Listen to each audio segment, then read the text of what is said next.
First Brexit, then Trump. Is mainland Europe next up for a backlash of right-wing populism? Well, look no further than the Netherlands, where blackface and dyed blonde hair are the new normal. Zwarte Piet is, of course, the sidekick to Sinterklaas, the Dutch Santa. And for years, if you'd visit the Netherlands in November, you can see this. One white guy on a horse surrounded by a bunch of black guys doing all the work. To Americans in particular, this situation has only one connotation: slavery, to which Dutch people will reply, yes, of course, you Americans would think that with your history of slavery, unlike us Dutch who never owned slaves. I mean, we sold you the slaves. But is it racist? Well, no, say Dutch people, because it's not really black people. It's just white people in blackface. And if you ask any group of Dutch people, why is his face black? They will tell you, it's the chimney. It's from going down the chimney, the magical Dutch chimney that gets soot all over the face and none on his clothes. So magical. It also gives you an afro, big red lips, and gold hoop earrings. It's a chimney makeover. Someone should say something. Well, in fact, someone did. Jesse Jackson, in 2009, the American civil rights leader, visited the Netherlands, and he had a very targeted critique of Zwarte Piet. I was at an event where Jesse Jackson said, "Let us not forget, the Dutch society," this is my best Jesse Jackson, "is among the most multicultural, multinational, multi-ethnic in the world. And so when Dutch people say Zwarte Piet is not meant to be racist, I believe it. But," he continued, "seriously, the blackface has got to go."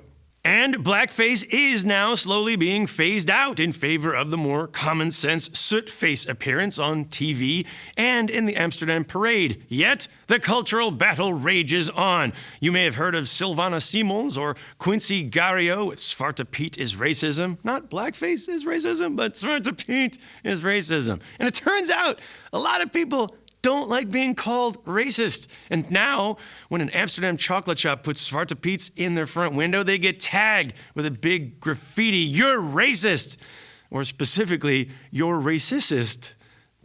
I guess he was in a hurry. In which case, why add letters?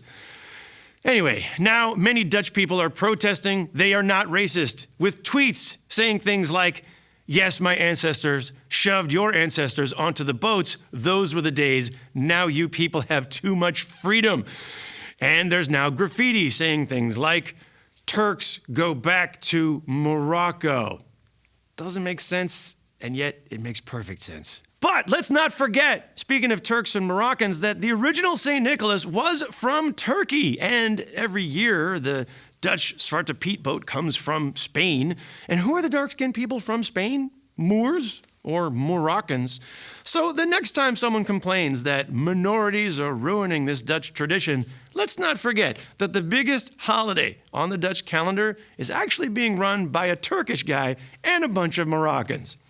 And yes, it's jokes like that which generate a backlash that might just carry the anti-Islam populist Geert Wilders to power in 2017. Want to see the backlash firsthand? Just check the comments below, where I'll be informed, no doubt, by many deplorables that I am an SJW and a libtard. Now, there's one thing that might prevent right-wing populism in the Netherlands, and that is if the current Dutch Prime Minister can be as politically incorrect as possible. Here's what Mark Rutte had to say about Zwarte Piet at the Nuclear Security Summit a couple years ago with Barack Obama. Black Piet, and it is not green Piet or brown Piet, it is Black Piet, so I cannot change that. This is an old tradition, and I can only say that my friends in the Dutch Antilles, they are very happy when they have Sinterklaas because they don't have to paint their faces. And when I'm playing for Black Piet, I'm for days trying to get off the stuff on my face. For United States of Europe, I'm Greg Shapiro. News. It's very serious. We take it seriously. Seriously, here in the newsroom. Anything can happen, And that is why we play this very serious music in the serious newsroom.